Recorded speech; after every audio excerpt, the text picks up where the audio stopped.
Nako, round 2 tayo sa pagharap ng DOH para sa kanilang proposed 2026 budget dyan sa Senado. At itong si Auntie Claire, alangan ho siyang sumagot doon sa pagpapatawag ng hearing nitong si Senator Robin Padilla kaugnay sa pagpapakalat ng peking balita ng PCO. Palakpakan ho natin si Senator Robin Padilla. Pero bago yan, isang like at isang subscribe. Masaya na ho tayo dyan at sa mga gusto sa at community yung join button, nandyan lang ho sa baba. Ayun na nga mga kababayan, linaglag ho nitong si Auntie Claire, itong si Chris Roque. Yung DTI Secretary, kung di ho tayo nagkakamali, no? DTI Secretary. Ito hong si Roque, sabi ko kasi nitong si Christina Roque, sapat na daw yung 500 piso para sa Noche Buena. Okay, sana kung meron pa 500 piso, no? Sa hirap po ng buhay ngayon, swertihan ng ating mga kababayan kung meron pa silang 500 piso na gagamiting panghanda sa Noche Buena ang paparating. Ito, pakinggan natin si Auntie Claire. Unahin na ho muna natin yung mga sagot niya kay Senator Robin Padilla. Good! At maaari po akong tumanggap ng inyong mga katanungan. Ba't naka-gray ho kayo ngayon? Naka-silver kayo? Ang unang tanong, saan ka nang galing sa mga nakalipas na araw? Ang daming naghahanap sa iyo, Ante. Our first question, Catherine Domingo, ABS-CBN. Ma'am, good afternoon. Ma'am, may we get your reaction on the resolution filed by Senator Robin Hood Padilla seeking an inquiry in aid of legislation regarding the performance of the PCO? I-divide ko po sana into two. First, the senator said that there are concerns regarding the dissemination of unverified, inconsistent, potentially propagandizing and misleading information from the PCO, which have contributed to public confusion, misinformation, or misinterpretation of government actions and policies. Yun muna, ma'am. Yun daw pong Findings niya na ba po yan? Findings niya na po ba yan? Evaluation, verified? Although I believe it is in the resolution, but I would like to know if it is already, that concern is already verified, that there is unverified propagandizing that the PCO is doing? Is that what you're trying to say, Ms. Katrina? Unfortunately, I do not have information as to how the senator gathered the data that he placed in his resolution. But how does the PCO respond to that insinuation that the senator has already incorporated into this document lodged before the Senate premises? It is kind of sad. It is kind of disappointing. Anong disappointing? Sinabi nyo, nagbitew. Sinabi nyo, nagbitew. Ngayon pala, sinibak. Di ba fake news tawag doon? Because he viewed the press briefing in full, he would have observed and witnessed how we deal with the government programs and government projects for the people. So, gano'n lang po. Sir, sorry ma'am, follow-up question. Another point he is raising is that there is public commentary criticizing aspects of the PCO's communication style. He alleges that some official communications have been delivered in a manner that is combative, rhetorical, or lacking in data-based clarity rather than as calm, fact-based, and public service-oriented messaging. And I guess he is pertaining to you because you are the face of the PCO so far. That's what you guess.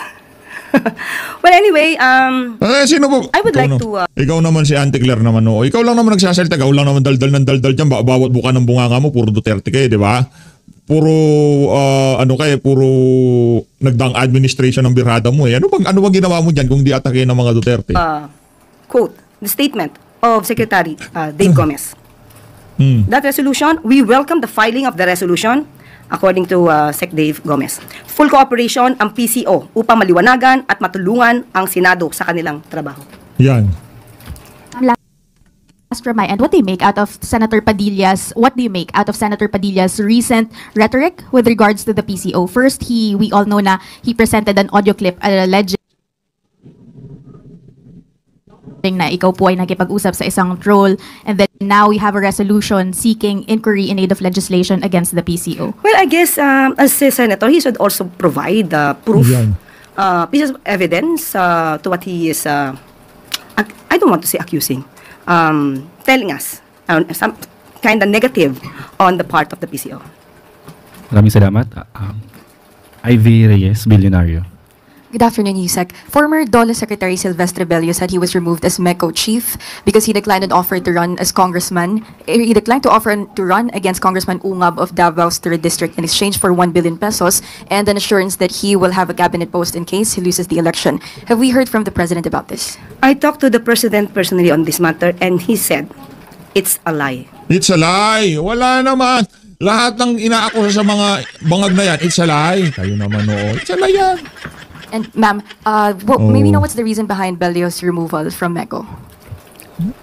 You can ask him. Ayun nga, sagot niya. Hindi niya pinagbigyan yung gusto ni Marcos Jr. Bira ka talaga. But on the part of the president, it's a lie. There's no truth about that.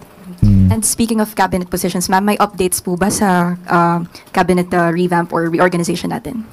Sa ngayon, wala pang ibinibigay na update. At kung meron pa, katulad sinabi mo po natin noong Wednesday, kapag mayroong update, ibibigay ko po sa inyo lahat. At mababalitaan naman po natin pag nagkaroon ng cabinet revamp ulit. Maraming salamat. Maricel Halili, TV5. Say, kamag-anak mo ata. Magandang hapon po. Yusek, ano po ang paliwanag ng Malacanang doon sa recent video ni Zaldico, this time dragging the First Lady doon sa usapin ng rice importation at saka ng onions? Alam naman ng First Lady at ng Pangulo ang katotohanan at nito lamang nakaraang araw ay si Secretary Kiko Laurel na po mismo ang nagpatunay kung ano ba ang katotohanan at kung ano ang naging karanasan niya sa pakikipag-usap o pakikipag-deal sa kanya ni Zaldico. So hanggang dyan lang po muna ang ating masasabi. At Nako, sagutin mo. Ano pa? Oh, yun yung problema eh. Pakilamera kasi ang amo mong babae. mas maganda malaman mo. Mga mukhang pera kasi yung mga amo mo eh. Anti-Claire, real talk ha, mga mukhang pera, yung mga nasa Malacanang ngayon, walang kabusugan. Anak ng toko, meron ho sila mga bahay sa Forbes Park. Yan, mahal ho doon. Kung di tayo nagkakamali, 500,000 per square meter.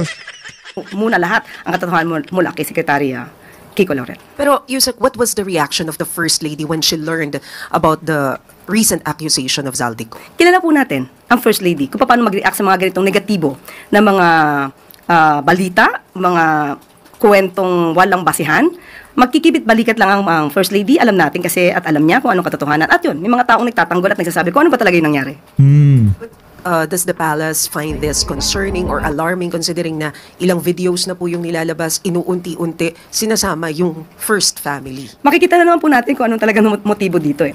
Sabi nga natin, mas maganda po. Ang motibo dito, yung dating appropriation chairperson, siya ang dinidiin. Ngayon, nakumanta siya, linabas niya sa bayan ng Pilipino kung sino-sino yung mga amo niya. Ano motibo doon? Na kung meron siyang video, dapat lahatan. Para hindi ganun. unti-unti at nagagamot kung ano yung mga pagkakamali sa mga una, pangalawa, pangatlong video. At ang hamon nga ng Pangulo, umuwi siya rito. Isabihin niya lahat ang kanyang mga sinasabi, patunayan niya ang katotohanan na sinasabi niya dito sa bansa at manumpa siya na yun ay katotohanan. Salamat, Yusek. Thank you. Eden Santos, Net25. Yusek, dun po sa previous briefing po ninyo ay inyong nabanggit ano po na yung pagpahayag ni VP Sara na readiness to replace the president, batay na rin doon sa tanong nung interviewer, ay a form of political destabilization. Pwede po ba ninyong i-elaborate lang paano nyo nasabi na ito po ay forma ng destabilization sa administrasyon? Well, para lumamig tong si Mama no ngayon, itong sa Net25, wala na yung dating gigil mo, madam, ha? Pagka magsasama dyan kay Anti-Claire. Noong nakaraang araw po ay nasabi ko na kung bakit ito Ulitin mo ay na lang. maaaring form of political destabilization. So nagsagot na po natin yan. Pero parang under the Constitution naman po, the Vice President, siya po yung first in line to pwedeng pumalit po sa Pangulo. Nakalagay po yon either natanggal ang Pangulo, nag-resign, nagkaroon ng malalang sakit, or namatay po. May mali po ba doon sa kanyang sagot na siya yung pwedeng next ready to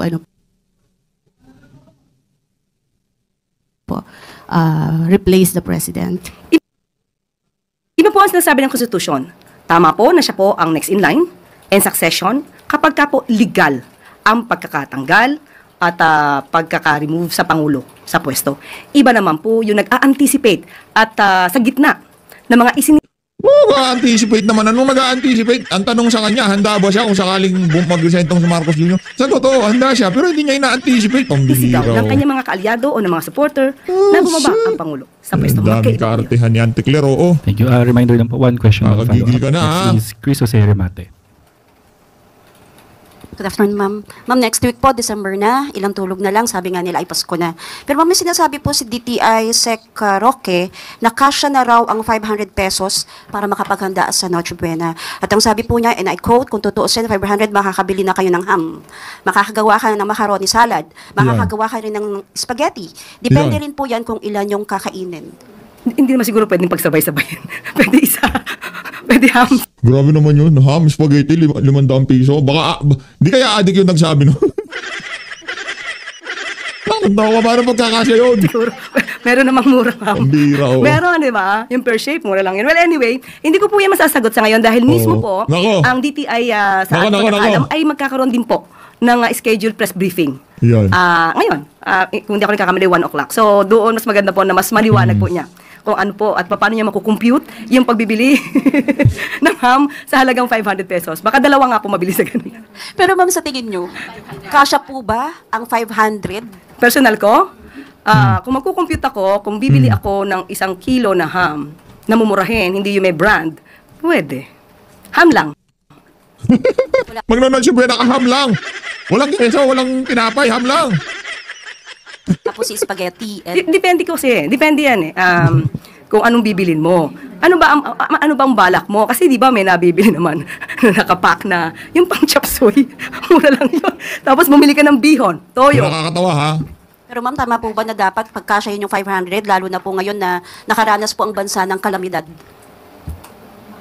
Hindi, ang tanong dyan sa tingin nyo ho ba patas lamang sa mga kababayan natin pagkakasyahin ng 500 piso habang yung mga opisyal ng pamahalaan bilyon-bilyon ang ninanakaw sa sambayanan? Dapat ganun ang tanong Ba naman pagtatanong yan? Pakwenta. Ulit, kung dapat pagkasyahin. Pagkasyahin yung 500 na pang Noche Buena, lalo na nakaranas sa mga... At ito ba yung kwentuhan na lang tayo? Kwentuhan na lang. Depende, kasi kung yun lang naman ang kaya ko. Okay, ma'am. At kaya ko namang tumingin sa mga may discount. May mga grocery stores na may discount. Pag malapit na yung, let's say, 3 months na dapat mabenta na ito lahat, depende po yan sa diskarte. But still, sabi ko, hindi po ako sasagot. Ano lang naman kumbaga, para lang sa sound bites, itong DTI, pwede naman nila sabihin, base sa aking pag-aaral, 2,500 pesos, medyo sasapat na yan para sa Noche Buena ng bawat isang pamilyang Pilipino. 2,500, yung 500, grabe naman ho yun. Isang araw na sahod ng isang minimum wage earner, yun na yung pang Noche Buena. Araw-araw ho, mag Noche Buena na kayo, anak ng petang karamata. DTI, dahil magkakaroon po sila ng kanilang press briefing. Thank you po, ma'am. Thank you. Okay na yun si Ante. Okay na, lipat na tayo kay Senator Alan Peter Cayetano. Ano ho ito? Ito na yung tanong kung magre-resign itong si Herbosa, DOA Secretary, kasi medyo nagkainitan ho sila nung huling pagkikita nila dyan sa Senado. Game! Not only being here physically present several hours a day, but for your being on the ball on this budget. Thank you, Mr. President. Senator Pia, ang aking mahal na ate, thank you for being here the 4th time. Mr. Secretary, I also thank you for being here. Before that, may I express lang, Mr. President, that siguro umuwi kami ni Secretary the other night, parehong masama loob.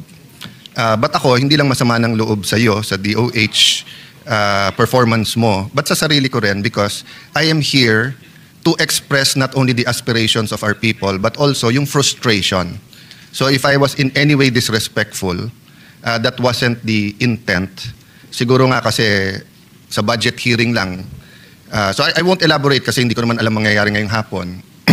And if the Senate President will allow, I will, and remind me anytime, Mr. President, if I am not addressing my question to you, which is that the proper procedure, and if the Secretary can do the same so that we can somehow maintain both our composure. There are certain questions that I wish you answer because of 2 things. I was former Speaker of the House and I was former Secretary of Foreign Affairs. There are certain things na nasa fingertips dapat natin yan. So like when I'm Speaker, I have to know how many congressmen meron. When are the session days? Did I attend this or that? Diba?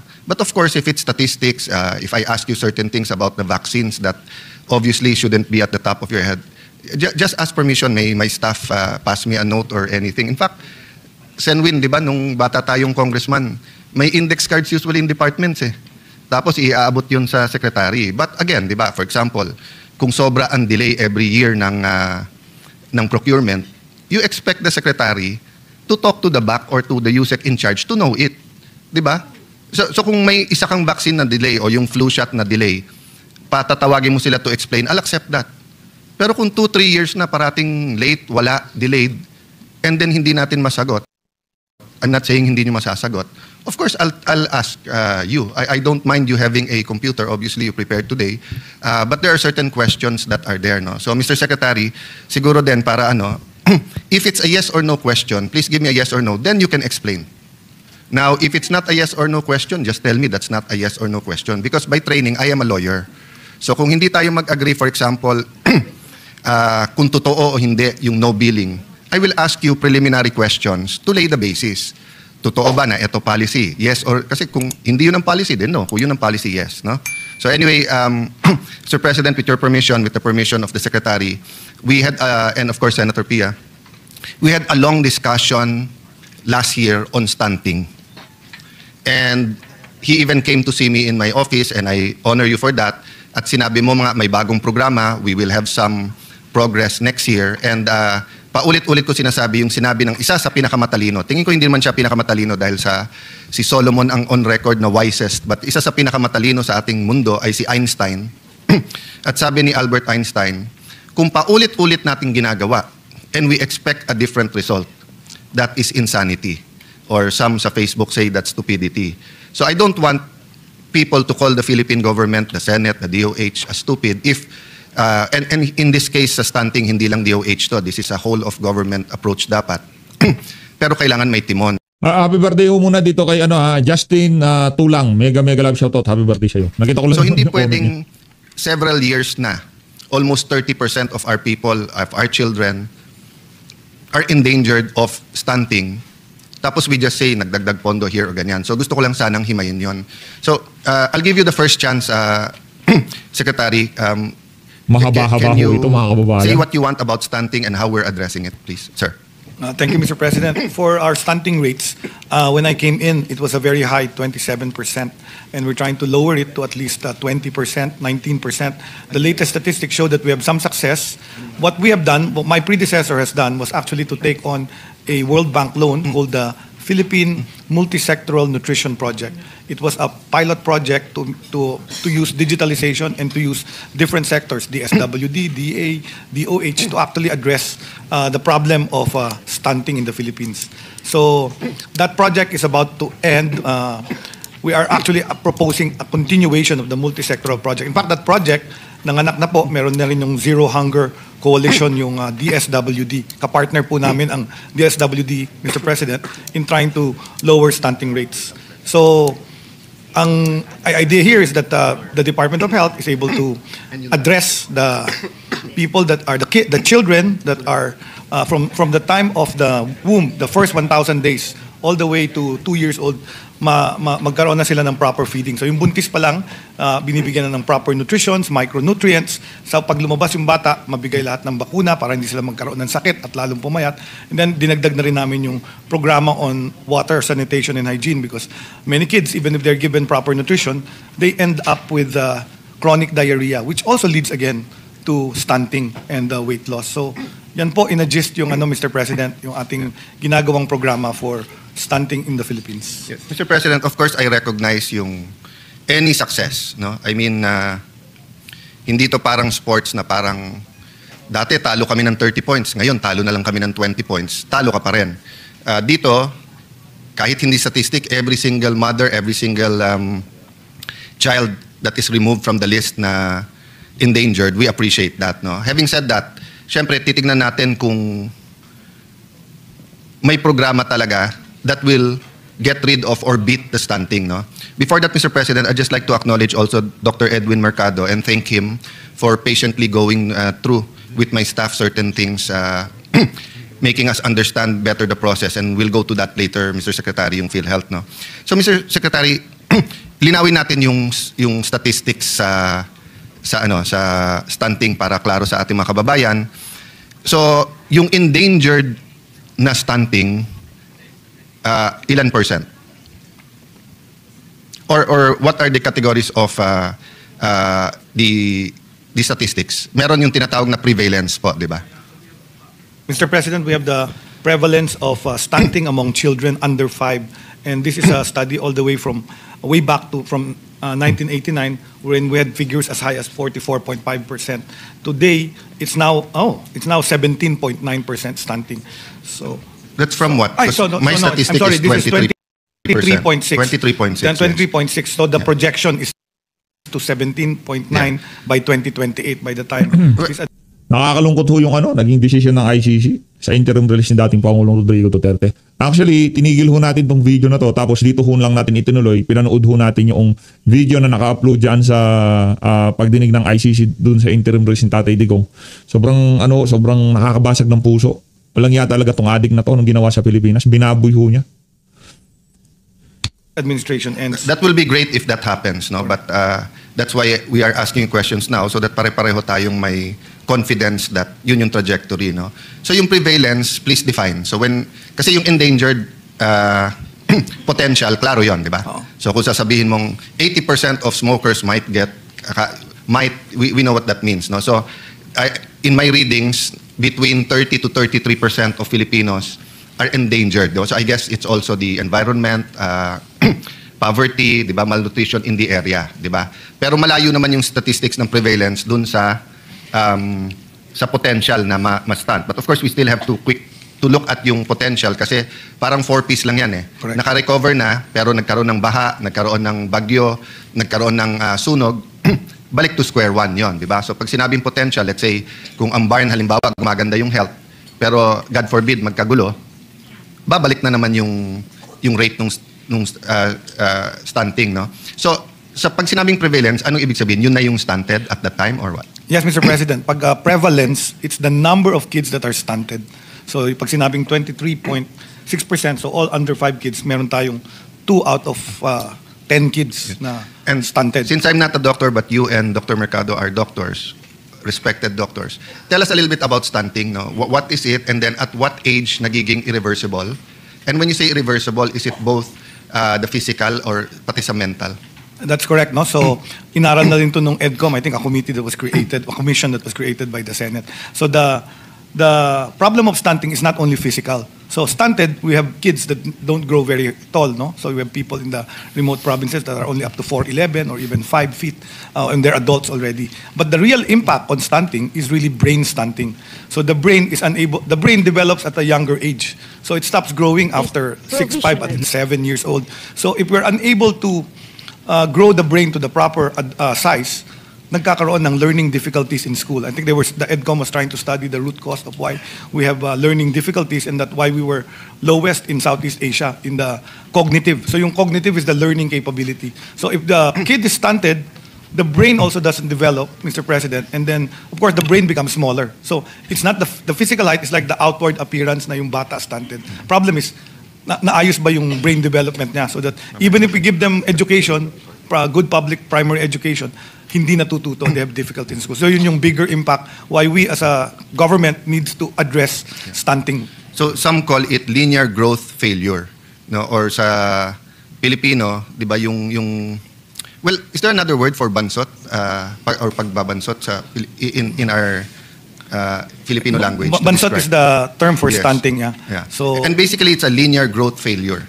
No? I prefer to call it impaired cognitive development. Impaired cognitive. So what we're scared of is the impaired cognitive development. So in other words, when the mother is healthy and the child has the proper nutrition, upbringing in the first 1,000 days, he's free from potential stunting. No? But number one cause ng stunting is nutrition.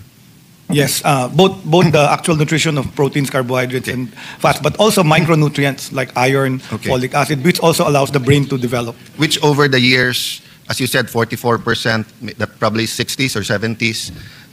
That's why over the years, for example, yung mga salt na may iron or yung, there's been developments all over, di ba? Of course, labeling ng foods para alam natin kapag ano yung nutrition, prenatal checkups na ini-encourage, etc. No? But the point I want to make, which you agreed with naman last year, is that somehow our strategy is not working, or if it's not working enough. Diba? As I said kanina, ang stunting kasi parang sunog eh.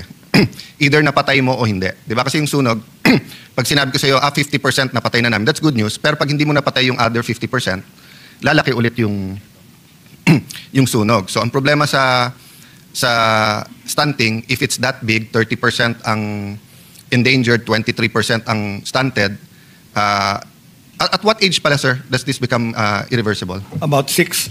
So that's our problem, Mr. President. As you said correctly, medyo we've been doing the same thing over the years. We've given our budget highest to the Department of Education. Nando dun yung feeding program natin. But the people that go to DepEd on the public school is already above 6. So kung na-stunt na yung brain nila before the first 1,000 days, kahit i-feed natin sila, hindi na natin na-reverse. Yun yung sinasabi yung linear growth regression. So what happens is, we talked about this in the cabinet, nag-usap-usap kami to try to put this. So now nutrition is one of those included in convergence budgeting. Kasi nga, nung nakita can namin... you explain that? So nung nag-usap nangyari, kayo, pumayag si Sec President. Sani and si Sec Yes. Rex. So nakita nila so what happens in feeding is the first 1,000 days is DOH talaga. Yung buntis, yung antenatal checkup, yung bakuna sa bata, and the vitamins for the first up to 2 years old. Pagdating sa before school age, it's DSWD. So yung feeding program before school age, DSWD gumagawa nun. Tapos pagdating ng DepEd, pag nasa eskwelahan na sila, DepEd yung may So let me stop you there and acknowledge that because our chairman, Senator Win, did explain that, or I mean, Sec Sani did explain that through Sen Win, and then same nung si Senator Pia ang sponsor kay Sec Rex. Pero both of them acknowledge walang point person pa sa stunting. So is DOH now the will spearhead, or kasi pati yung World Bank program, yes, multisectoral, all of government, pero may official or unofficial chairman ba yun o timon or captain ball on it? Mr. President, we currently have 2 councils addressing nutrition. One is an old council called the National Nutrition Council. So ito yung naggagawa ng strategy together with DA, all the other Ito pinapanood natin pero ang utak natin ay nandun sa PRRD, no? Kasi kung gugustuhin lang ho ng Estado na mapauwi itong si dating Pangulong Rodrigo Duterte, walang Kaufman na kailangan. Walang Kaufman. Ang lahat ng resources ng pamahalaan, ibubuhos nila yan para makuha ang dating presidente. Pero dito, ang Petrang Garapata po. government agencies, Nakakalungkot yung mga talaga sa policies. tulong. And then yung bagong nagawa was the Zero Hunger Council, correct? It's an interagency task force for zero hunger. So that was created by... And Mr. Secretary, anong role mo dun sa dalawang council niya? Chair ako doon sa National Nutrition Council at co-chair po kami doon sa IATF for Zero Hunger. So can I ask you to be the stunting SAR? At least while you're there, and if it's until 2028? Kasi if you're co-chair of that two and multisectoral, kasi in the Philippines, pag walang na-hold accountable, it's a hard task. But someone has to do it eh. So, dumaan ba sa'yo yung budget proposal ng National Nutrition Council muna? Yes po, naka-attached yan sa ating NEP. Yes, but I mean, the secretary submits it, di ba? Correct. So did you put any increase, did you propose any increase for them? Yes, sir. We propose for an increase in the... No coaching muna ha, kasi napakalaking problema to, and I want to know. No, it's okay, kasi nga, that's your job to... Even si Yusek, he's welcome. Nasaan si Yusek last time? Napunta ko naman Mr. President sa likod. I'm not mad at him, and he has many friends here who told me he's a good guy. Asek. Hindi lang, Mr. President, Mr. Secretary, ako napagalitan ako ng professor ko, Attorney Binluan, for coaching my classmate. Ang masama, yung classmate ko yung nag-drop out, kaya sayang yung coach ko sa kanya. Pero I learned my lesson na pag sinabi na nung teacher, no coaching, don't. So yun lang namang kinagalit ko kay Asek na sinabi ko ng wag, siguro loyal sa'yo.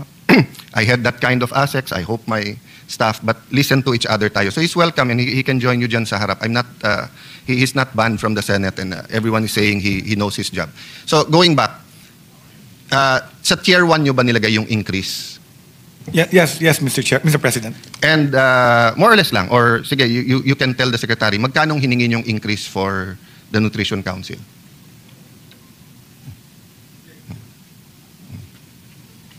But Seka, I mean, I don't want to go ballistic, etc. But, di ba, like ako, nung sa Foreign Affairs, dalawa ang pinupinteriya ko every single cabinet meeting. Dagdagan yung pondo na, dalawa yon, LAF, yung legal assistance, at saka yung isa na para sa welfare, tapos passports. So anytime ako tinanong, magkano sinabit mo kay Sec Joc, no, magkano, alam ko in my heart, and kung hindi niya ibigay, so kung hiningi ko 1 billion, ang binigay 600 million, I know it in my heart, kasi yun ang priority ko eh. So I was really hoping na priority nyo talaga ang anti-stunting, no? So how much did you ask Mr. for? President, ang hiningi po namin ay 2.4, almost 2.489 billion. For the Ang Nutrition Council. For the National Nutrition Council. Ang binigay, Pero 300. Tier 2 po nilagay ng DBM ito. No. Nilagay- Ang naglalagay sa tier 1 or 2 kayo, hindi DBM. Yeah. Okay? Oh. So for people listening, the department submits its budget. Pag Excuse tier me, 1, yun yung Mr. priority. President, can I just Go ahead. add some information? Yeah. Just so for the record, as far as the Senate is concerned, we did not receive any request for additional budget for NNC. We have many requests for additional budget for DOH and DSWD, which I also handle on supplemental feeding, etc. But for National Nutrition Council, none. And also for the record, there's a decrease in the budget, but that is because my capital outlay in the previous year that was no longer needed this year. And final point is, they usually, well, their focus is policy. Maybe the secretary can elaborate on that, but we are quite happy with the 3.3 billion supplemental feeding, but that goes to DSWD. But Yes. just to know that, for the body to know that we that is recommend them. most helpful And the chairman information accepted. because the 2 points I want to make, if it's not a priority, it's not a priority. Diba? We can probably have per department baka 3, malaki na yung 5 na priority. But above that, the reality is, pag sinabi ng DBM or ng Congress, Senate, ikakat yan. So And the second, sorry, one last, just to complete the picture. This whole nutrition program starts with the first 1,000 days when the mother is pregnant. So there is a 900 million request which we submitted to the Finance Committee, and the Finance Committee informed us that they will grant it. But again, this is the DSWD budget Yes. because, as the Secretary said, some budgets are with the DSWD, some are with DOH, and some are with DepEd, for the information of the and I will merge that with information from Sec Rex, yung nga about the nutrition scholars, the barangay health workers, who are our heroes, who knows best sa pagbabahay-bahay. Most of our barangay health workers, and let me honor Senator J.V. Ejercito, nandun ako sa LEDAC. You were on your Senate break kasi hindi kayo senador at the time, Mr. President. Kaya ko lang kayo hindi binabanggit. So, Senator J.V. is pushing na magkaroon ng sweldo ang ating mga barangay health workers. Fortunately, sa Taguig, I think contractual. So, they're making much more. There are certain cities that have done it. Nutrition scholars. Ang request nga nila, diba? Rubber shoes at saka anti-rabies kasi hinahabol sila ng mga aso sa pagkakatok nila araw-araw. But the point I wanted to make is whether it's symbolic that the council who is fighting for our health, our nutrition, anti-stunting, or whether it is, may problema nga sa policy eh. Diba? So, ang survey na ginagawa ng, 2 survey ang nagaganap, Mr. Secretary, every year, diba? Ang National Nutrition Survey conducted by DOST Food and Nutrition every 5 years. Diba? And mukhang masyadong malayo ang 5 years. Kasi kung every 5 years, paano natin alam kung yung intervention natin last year or this year, diba? So if you had it, even if it's not the whole of the Philippines, let's say, sa yung pagkaalam, Secretary, saan ang worst prevalence ng 2 or 3 provinces na worst ang prevalence ng stunting? So we have actually the remote areas in Mindanao, mataas ang stunting. We have the island provinces. Okay. Merong So mga I'll island. take that, but BARM is number 1. So I would suggest both to DST, to the National Nutrition, and to DOH, you use BARM as one of your pilot projects. Diba? Na whether 3, 6 months, I don't know yung survey kung ano, but masyadong matagal tong sa National Nutrition. Second, the National Demographic and Health Survey by the Philippine Statistics Authority. But obviously, if you remember yung Brexit and yung unang panalo ni President Trump, hindi nahuli ng survey yon. Sa survey, hindi mananalo ang Brexit eh.